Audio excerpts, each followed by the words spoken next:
Baik, Bismillahirrahmanirrahim. Assalamualaikum warahmatullahi wabarakatuh. Perkenalkan, kami dari kelompok 7 yang akan mempresentasikan tentang analisis proposal dari Mbak Zahsa, yang mana kami beranggotakan Lianida Husniati, NPM 210112, dan juga Dwi Nugroho 210110.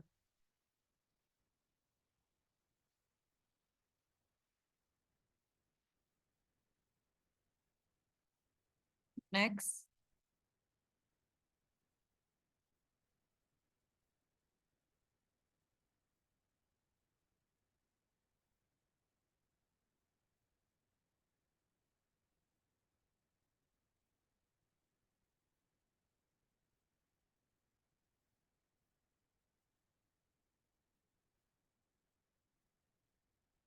Paragraf 1. Perkembangan perusahaan saat ini bertumbuh dengan pesat dan mulai menciptakan persaingan di dalam pasar. Hal ini menyebabkan perusahaan harus bersaing dengan perusahaan-perusahaan lain untuk memperoleh kekuatan yang diperlukan guna tetap kompetitif di pasar. Salah satu faktor utama yang dapat mendukung hal tersebut adalah sumber daya manusia SDM yang berkualitas. Peran sumber daya manusia SDM amat krusial dalam setiap kegiatan organisasi karena menjadi perencana, pelaku, dan penentu terwujudnya tujuan setiap organisasi.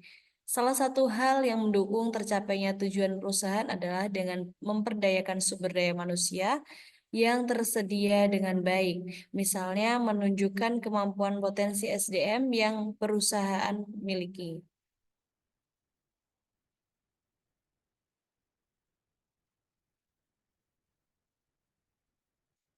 Penalaran paragraf 1. Pola paragraf 1 ini menggunakan pola deduktif silogisme, yang mana penalaran ini menggunakan dua premis atau permasalahan dari umum ke khusus. Dan terdapat kalimat utama, perkembangan perusahaan saat ini bertumbuh dengan pesat dan mulai menciptakan persaingan di dalam pasar. Dalam paragraf ini menunjukkan bahwa perusahaan harus bersaing di pasar, serta SDM yang berkualitas sangat mendukung pencapaian tujuan perusahaan. Paragraf 2, perusahaan saat ini pasti melakukan pengembangan diri untuk meningkatkan kualitas sumber daya manusia yang dimilikinya. Perusahaan harus siap untuk menghadapi persaingan dunia kerja yang semakin kompetitif dan menuntut untuk memberikan suatu peningkatan prestasi kerja yang memuaskan pihak-pihak yang dilayani.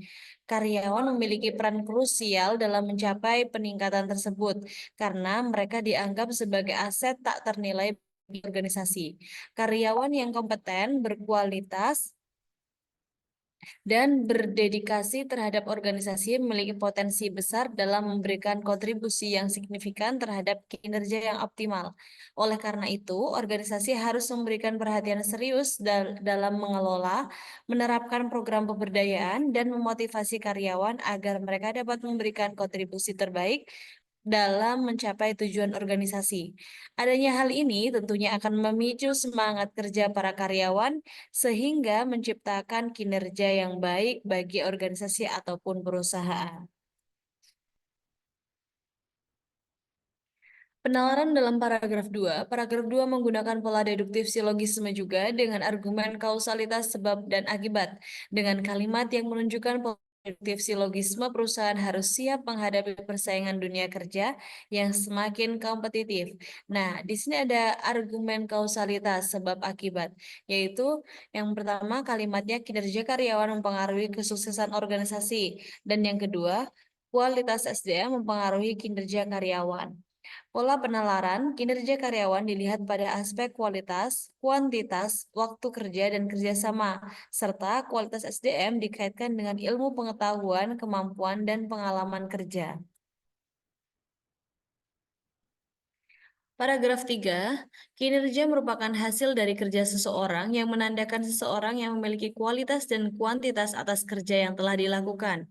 Kinerja karyawan merupakan faktor krusial dalam kesuksesan organisasi. Hal tersebut didukung bahwa manajemen melahirkan SDM sebagai salah satu parameter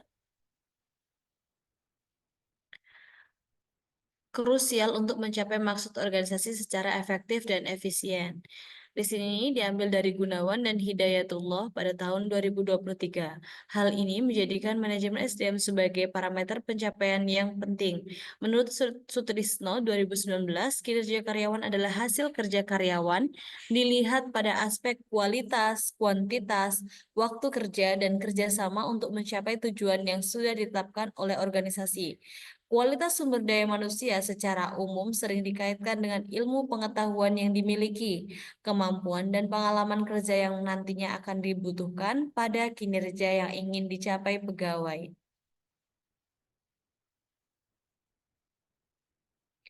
Penalaran paragraf 3 ini, pola yang digunakan paragraf 3 yaitu pola deduktif silogisme. Kalimat yang menunjukkan pola deduktif silogisme yaitu kinerja karyawan merupakan faktor krusial dalam kesuksesan organisasi, serta utamanya manajemen SDM sebagai parameter pencapaian yang penting. Nah, ada argumen kausalitas sebab akibat, yang mana kinerja karyawan mempengaruhi kesuksesan organisasi, serta kualitas SDM mempengaruhi kinerja karyawan. Paragraf 4, dalam konteks yang telah disebutkan di atas, kinerja karyawan merujuk pada tingkat prestasi, produktivitas, dan kontribusi yang diberikan oleh karyawan dalam melaksanakan tugas dan tanggung jawab mereka. Perusahaan yang berkinerja tinggi dapat bersaing dengan menjaga kualitas dan integritas. Tercapainya kinerja pegawai yang tinggi oleh faktor eksternal seperti kebijakan organisasi, tetapi juga faktor internal yang berasal dari individu karyawan itu sendiri. Sehingga dari peningkatan kinerja karyawan tersebut menghasilkan keuntungan yang dapat digunakan kepentingan perusahaan. Kinerja yang tinggi tentunya datang dari orang-orang bertalenta dan berkualitas. Penawaran paragraf 4 yaitu argumen kausalitas praktis. Kombinasi antara pengelolaan faktor internal dan juga eksternal dapat menghasilkan kinerja optimal. Pola penalaran kausalitas sebab akibat menghubungkan faktor internal individu dan eksternal organisasi yang memengaruhi kinerja serta dampaknya pada keberlanjutan perusahaan.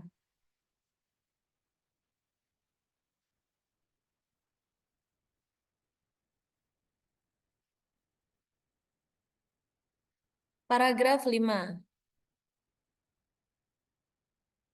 Paragraf 5. Dinas Lingkungan Hidup DLH Magelang merupakan lembaga pemerintah daerah yang bertanggung jawab atas pengelolaan berbagai aspek lingkungan hidup di wilayah Kota Magelang. Tugas DLH meliputi pengawasan dan pengendalian dampak lingkungan, konservasi, kebersihan, serta pembangunan dan pemeliharaan taman kota. DLH berperan penting dalam menjaga kelestarian lingkungan hidup dan memastikan bahwa aktivitas pembangunan dan kegiatan masyarakat berjalan sesuai dengan prinsip-prinsip keberlanjutan dan perlindungan lingkungan. Penalaran dalam paragraf 5 ini, paragraf 5 menggunakan pola deduktif deskriptif yang mana kalimat menunjukkan pola deduktif deskriptif yaitu Dinas Lingkungan Hidup atau DLH Kota Magelang merupakan lembaga pemerintah daerah yang bertanggung jawab atas pengelolaan berbagai aspek lingkungan hidup di wilayah Kota Magelang. Argumen kausalitas sebab akibat.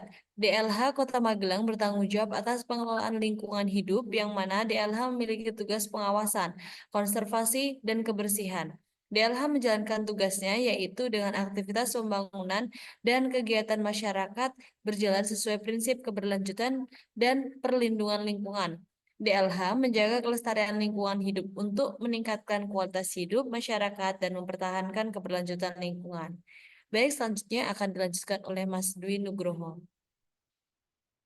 Selanjutnya, paragraf ke-6, data realisasi kinerja Dinas Lingkungan Hidup Kota Magelang menjelaskan bahwa relasi kinerja DLH Kota Magelang pada tahun 2022-2023 terlihat adanya fenomena belum tercapainya target realisasi yang sudah ditentukan. Target realisasi terbaru di tahun 2022-2023 masih belum tercapai, yaitu pengendalian pencemaran kualitas udara, pengendalian pencemaran kualitas lahan, dan kualitas pengelolaan sampah. Permasalahan relasi kinerja tersebut dapat berdampak negatif pada reputasi daerah Kota Magelang. Sebagai instansi pemerintahan yang bertanggung jawab atas pelayanan publik di bidang lingkungan hidup, faktor-faktor seperti kurangnya atas pelayanan publik di bidang lingkungan hidup, kerjasama antar bagian dan individu pegawai, serta mungkin kemampuan dalam penyelesaian pekerjaan tepat waktu dapat menjadi faktor yang berkontribusi terhadap penurunan kualitas dan kuantitas pekerjaan.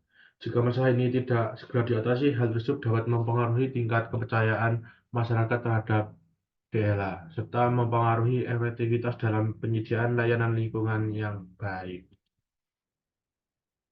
Penerapan paragraf ke-6 yaitu argumen kausalitas praktis data kinerja menunjukkan adanya masalah mempengaruhi reputasi efektivitas DLA. Pola penerapan yaitu analitik menganalisis data kinerja DLA yang menunjukkan adanya kesenjangan antara target dan realisasi, serta dampaknya pada reputasi organisasi. Selanjutnya, paragraf ke-7, ada banyak faktor yang mempengaruhi kinerja karyawan. Salah satunya yaitu employment atau pemberdayaan karyawan. Pemberdayaan karyawan diartikan sebagai proses di mana manajemen memberikan keleluasaan pada karyawan untuk membuat keputusan dan melakukan tindakan yang akan menuju pada keberhasilan organisasi. PMB et al. 2022. Melalui pemberdayaan, karyawan diberi kewenangan dan tanggung jawab lebih dalam pekerjaan mereka, yang dapat meningkatkan rasa percaya diri dan motivasi untuk bekerja lebih baik. Pemberdayaan yang tepat juga dapat membantu karyawan untuk merasa dihargai serta meningkatkan keterlibatan mereka dalam organisasi. Menurut penelitian sebelumnya mengenai pengaruh employment atau pemberdayaan karyawan terhadap kinerja karyawan yang dilakukan oleh Tahir et al. 2022 yang membuktikan bahwa empowerment mempunyai pengaruh positif terhadap kinerja karyawan. Hasil penelitian tersebut berbeda dengan Savitri 2022 yang menunjukkan bahwa empowerment atau pemberdayaan terpengaruh negatif tapi signifikan terhadap kinerja karyawan. Penerapan paragraf ke-7, yaitu paragraf tersebut menggunakan pola deduktif analitis dengan argumen kualitas sebab akibat. Berikut kalimat-kalimat yang menunjukkan pengguna pola deduktif analitis, yaitu pemberdayaan karyawan diartikan sebagai proses di mana manajemen memberikan keleluasaan pada karyawan untuk membuat keputusan dan melakukan tindakan yang akan menuju pada keberhasilan organisasi. Selanjutnya, argumen kausalitas sebab akibat, yaitu pemberdayaan karyawan meningkatkan rasa percaya diri dan motivasi serta meningkatkan keterlibatan karyawan dalam organisasi. Selanjutnya, seorang berpendapat bahwa depresi dan diabetes memiliki penyebab yang sama, yaitu sifat genetik tertentu yang dikombinasikan dengan faktor lingkungan. Dia tidak bisa menghadiri rapat karena sedang urusan keluarga yang mendesak. Selanjutnya, paragraf ke-8. Selain faktor employment, faktor lain yang mempengaruhi kinerja karyawan adalah efikasi dari atau self-efficiency. Efikasi diri yaitu suatu keyakinan atau kepercayaan diri individu mengenai kemampuan untuk mengorganisasi, melakukan suatu tugas, menghasilkan suatu, mengimplementasi tindakan untuk mencapai suatu tujuan tertentu. Tahir 2022. Bagi orang karyawan, efisiensi diri berkaitan dengan proses menjalankan pekerjaannya seperti kemampuan memahami pekerjaan yang dilakukan, kemampuan menyelesaikan berbagai macam permasalahan dalam pekerjaan, dan kemampuan menjalankan tanggung jawab dalam aktivitas kerja. Dengan kata lain, karyawan yang memiliki efikasi diri tinggi atau memiliki rasa percaya diri yang baik mampu menyelesaikan pekerjaan dan mampu menyelesaikan masalah dalam berbagai situasi sehingga meningkatkan kinerjanya. Penelitian sebelumnya mengenai efikasi diri terhadap kinerja karyawan yang dilakukan oleh Setyati 2022 membuktikan bahwa efikasi diri mempunyai pengaruh positif dan signifikan terhadap kinerja karyawan. Hasil penelitian tersebut berbeda dengan Murthy dan Utami 2021 yang menunjukkan bahwa self-efficiency tidak mempengaruhi terhadap kinerja karyawan. Penerapan paragraf ke-8 menggunakan pola deduktif komparatif menjelaskan konsep efisiensi diri diikuti perbandingan hasil penelitian yang mendukung, tidak mendukung pengaruh efisiensi diri terhadap kinerja. Argumen empiris efisiensi diri mempengaruhi pada kinerja tapi penelitian membutuhkan pembuktian lebih lanjut. Selanjutnya, penelitian menggunakan perbandingan hasil penelitian untuk menunjukkan adanya gap dalam temuan. Paragraf ke-9, kinerja karyawan dipengaruhi oleh beberapa besar kualitas karyawan yang ada di perusahaan. Salah satu yang menunjukkan kualitas karyawannya itu quality of work life. Quality of work life atau QWL merupakan suatu keadaan di mana para karyawan dapat memenuhi kebutuhan mereka yang penting dengan bekerja dalam koordinasi. Pujianto 2022. QWL merujuk pada kondisi kerja yang mendukung kepuasan, keterlibatan, dan keseimbangan antara kehidupan pribadi, profesional, karyawan.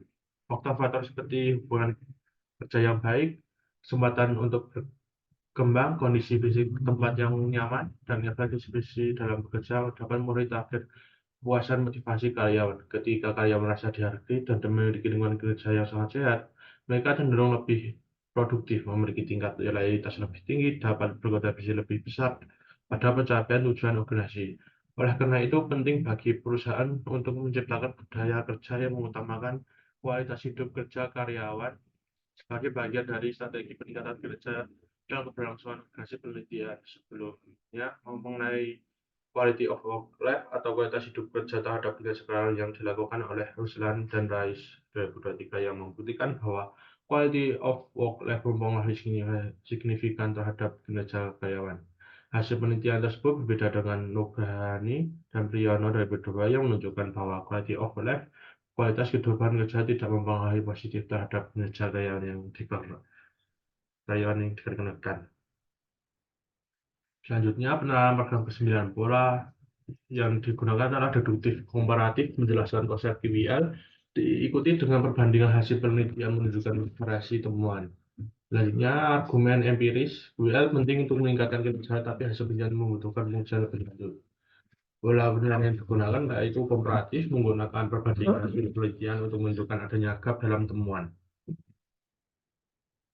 Selanjutnya, paragraf ke-10. Berdasarkan riset gap dan adanya fenomena gap yang ada, masih perlu dilakukan pengujian kembali sebagai hasil pembuktian apakah employee environment, efikasi diri, dan quality of work life berpengaruh terhadap kinerja karyawan atau tidak. Berdasarkan penjelasan tersebut, maka dalam penelitian ini mengambil judul pengaruh employee environment, efikasi diri, dan quality of work life terhadap kinerja karyawan studi empiris pada pegawai dinas lingkungan hidup Kota Magelang.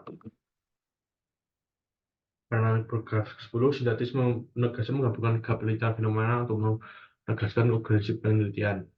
Selanjutnya, argumen yang digunakan adalah logis. Gap penelitian menunjukkan perlunya pengujian lebih lanjut untuk memperjelas hubungan antar variabel.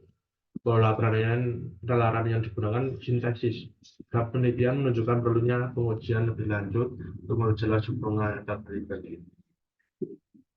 Sekian, terima kasih. Wassalamualaikum warahmatullahi wabarakatuh.